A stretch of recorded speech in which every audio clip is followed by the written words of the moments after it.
دیکھنا پہلے پلٹ آؤ. کتنی پیار سے اللہ تعالیٰ ہمیں انوائٹ کر رہے ہیں کہ دیکھو اس گھڑی کے آنے سے پہلے, اس قیامت کی گھڑی کے آنے سے پہلے یا موت کے آنے سے پہلے جب تم افسوس کرتے رہو گے تمہارے پاس واپس جانے کا ٹائم بھی نہیں ہوگا, تو اس سے پہلے تم اپنے آپ کو بہتر کر لو.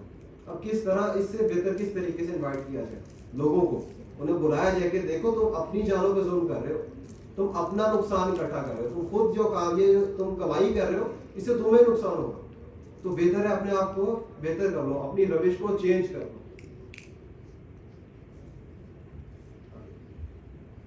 اور پیروی کرو اس بہترین چیز کی جو تمہاری طرف تمہارے پروردگار کی طرف سے نازل کی گئی ہے, اس سے پہلے کہ تم پر اچانک عذاب آ جائے اور تمہیں اطلاع بھی نہ ہو.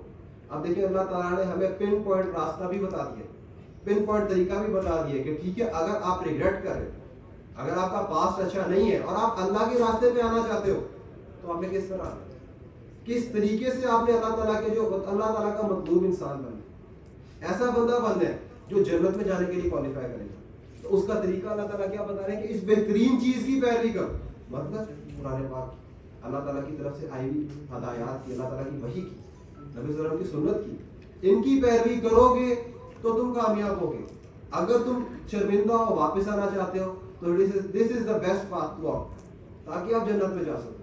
اور اللہ تعالیٰ نے انہی چیزوں کی گارنٹی دی ہے, کسی اور چیز کی نہیں. کوئی اور بندہ اپنا 3rd اپنا راستہ انوینٹ کر رہا ہو, اپنا راستہ ایڈ کر رہا ہو, یہ کہہ رہا ہوں نہیں میرے راستے پہ چلو, میرے پیچھے چلو, اس کو اللہ تعالیٰ نے اون نہیں کیا. اللہ تعالیٰ نے اون کیا اس بہترین چیز کو جو اللہ تعالیٰ کی طرف سے آئی ہے, چاہے ہمارے پاس قرآن کی فارم میں ہو یا سنت کی فارم میں, تو ہم نے اس کو فالو کرنا ہے اللہ تعالیٰ تک پہنچنے کے لیے, جنت میں جانے کے لیے. یا کہے باقی اللہ تعالیٰ بتا رہے کہ وہ ریگریٹس میں کیا کہہ رہا ہوگا, تو اگلی بات ہے یا کہے کاش اللہ نے مجھے ہدایت بخشی ہوتی تو میں بھی متقیوں میں سے ہوتا. یہ بہت خوبصورت آیت ہے, بہت امپورٹنٹ آیت ہے اس سینس میں کہ آج کل کیا ہوتا ہے, جس بندے کے ساتھ دین کی بات کی جائے, موسٹلی ہم پاکستانیوں کا یہی ہوتا ہے, میرا بھی یہی تھا جب تک قرآن کا نہیں پتا تھا کہ قرآن میں اللہ تعالیٰ نے اس بات کو کیسے جواب دیا ہوا اس بات کا, میرا بھی یہی تھا.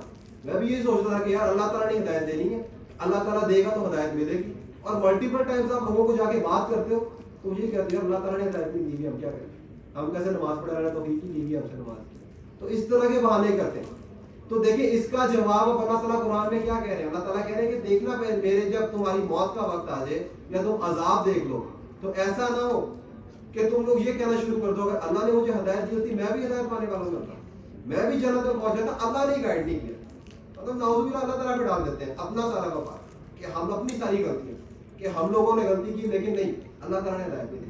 اور یہ ایکچولی شیطان وسوسے ڈال رہا ہوتا ہے. شیطان ساری زندگی ہمیں یہ امید دلا کے رکھتا ہے کہ نہیں جی اللہ ہدایت دے گا تبھی ملے گی, نہیں جی دیکھ اس بندے کو بھی تو مل گئی نا ہدایت, تجھے بھی اسی طرح اچانک ملے گی. تو اس کے بعد یہ شیطان وسوسے لاتا ہے. لیکن کیا ہوگا قیامت والے دن, یہی شیطان کہہ رہا ہوگا قیامت والے دن, شیطان کہے گا کہ میں نے جو تیرے سے وعدے کیے تھے وہ سارے جھوٹے. سورہ انبیاء ورس 22 کے اندر اللہ تعالیٰ نے بات بتائی ہے کہ شیطان قیامت والے دن انسان سے کہے گا کہ میں نے جتنے تیرے سے وعدے کیے تھے سارے جھوٹے تھے, اور جتنے وعدے اللہ نے تیرے سے کیے تھے وہ سارے سچے تھے. تو اب تو مجھے ملامت نہ کر, میرے پہ بلیم نہ ڈال کہ میں نے یہ سارا کچھ کیا. اب تو خود اپنے آپ کو ملامت کر, کیونکہ تیرا قصور ہے, تو نے میری بات کیوں مانی, میرا تیرے پہ زور تو چلتا نہیں تھا, ہاتھ پکڑ کے تو کچھ نہیں کروایا تھا. تو اپنے آپ کو بلیم کر, مجھے ملامت نہ کر. یا عذاب دے کر کہے کاش مجھے ایک موقع اور مل جائے, میں بھی نیک عمل کرنے والوں میں شامل ہو جاؤں. تو اللہ تعالیٰ بتا رہا ہے کہ وہ یہ بھی کہہ رہا ہوگا کہ اگر قیامت اگر وہ توبہ نہیں کرتا تو وہ یہ کہہ رہا ہوگا کہ اگر مجھے ایک اور موقع مل جائے نا, اس دفعہ میں اگر دنیا میں جاؤں تو میں سارے نیک کام کروں گا, میں ساری نمازیں پڑھوں گا. وہی کام جو دنیا میں رہتے ہوئے امپاسبل لگ رہے ہوتے ہیں انسان کو, یار یہ کیسے پاسبل ہے, حلال کیسے کما سکتے ہیں, بیوی بچوں کا کیا بنے گا, گھر والوں کا کیا بنے گا, کیسے اللہ کے راستے میں چل سکتے ہیں, سوسائٹی تو ہمیں ایکسیپٹ نہیں کرے گی. تو یہ ساری چیزیں جو ساری انسیکیورٹیز ہوتی ہیں دنیا کے اندر, تو جب اسے قیامت والے دن جا کے وہ عذاب پریکٹیکلی دیکھ لے گا نا جا کے, تو وہ کہے گا یار وہ تو کچھ بھی نہیں تھا دنیا میں جو مجھے ڈیمانڈ کی گئی تھی میرے سے, ان کی تو کوئی ویلیو تھی نہیں, مطلب وہ تو کوئی مشکل ٹاسک تھا ہی نہیں کمپیئر ٹو یہ عذاب جو برداشت کرنا پڑا. تو وہ کہے گا یار میں بس ایک دفعہ واپس بھیج دوں, اب میں ساری باتیں مانوں گا, اب میں تیرے بتائے ہوئے راستے پہ چلوں گا. وہ تو کوئی مشکل کام نہیں تھا, میں ہی بیوقوف تھا جو بات نہیں مانی, لیکن تب واپس آنے کا موقع نہیں. آگے اللہ تعالیٰ جواب دے رہے ہیں ان کی باتوں کا بھی, آگے اللہ تعالیٰ جواب دیں گے, جواب ملے گا ان لوگوں کو. کیوں نہیں, میری آیات تیرے پاس آ چکی تھی, پھر تو نے انہیں جھٹلایا, اور تکبر کیا اور تو انکار کرنے والوں میں سے تھا. اب اللہ تعالیٰ جواب کیا دے رہے ہیں ان لوگوں کو جو کہتے ہیں کہ اللہ تعالیٰ ہدایت دیتا تو ہم ہدایت کر پانے والوں میں ہوتے, یا یہ کہیں گے کہ ہمیں واپس بھیج دیا تھا, ہم اپنے کام کریں گے, اب ہم لوگ بہتر ہو جائیں گے. تو اللہ تعالیٰ نے جواب ہی دیا کہ میری آیات تو تیرے سامنے آ گئی تھی. قیامت کے دن جو کچھ ہونے والا ہے قرآن میں وہ سارا کچھ بتا دیا گیا تھا, اس کی ساری پکچر قرآن میں اللہ تعالیٰ نے بتا دی تھی. تو اس کے بعد کوئی بندہ یہ کلیم کر سکتا ہے مجھے پتہ نہیں چلا, یا مجھے پتہ نہیں تھا یہ ہونا ہے قیامت والے دن جا کے, تو سرپرائز ایڈ کر سکتا ہے وہاں جا کے کہ میرے تک تو ہدایات پہنچی نہیں تھی. یہ ایسی ہے جیسے کسی بندے کو اوپن بک ٹیسٹ دیا جائے, اس کو ٹیسٹ دیا جائے, ساتھ کتاب دی جائے کہ یہ کھول کے ٹیسٹ سالو کر لے اور وہ اس میں بھی فیل ہو جائے. تو اس کے بعد کوئی بندہ یہ کہہ سکتا ہے کہ یار میرے ساتھ تو بڑی زیادتی ہوگی, میرا تو قصور ہی کوئی نہیں ہے. بھائی ہر بندہ اگر لاجیکلی دنیا میں اگر کسی بندے کو ہم ایسے جج کرنا پڑے, وہ کہیں گے تو بیوقوف تھا, تیرے سامنے کتاب ہے, تو نے کیوں نہیں ایفرٹ کیا.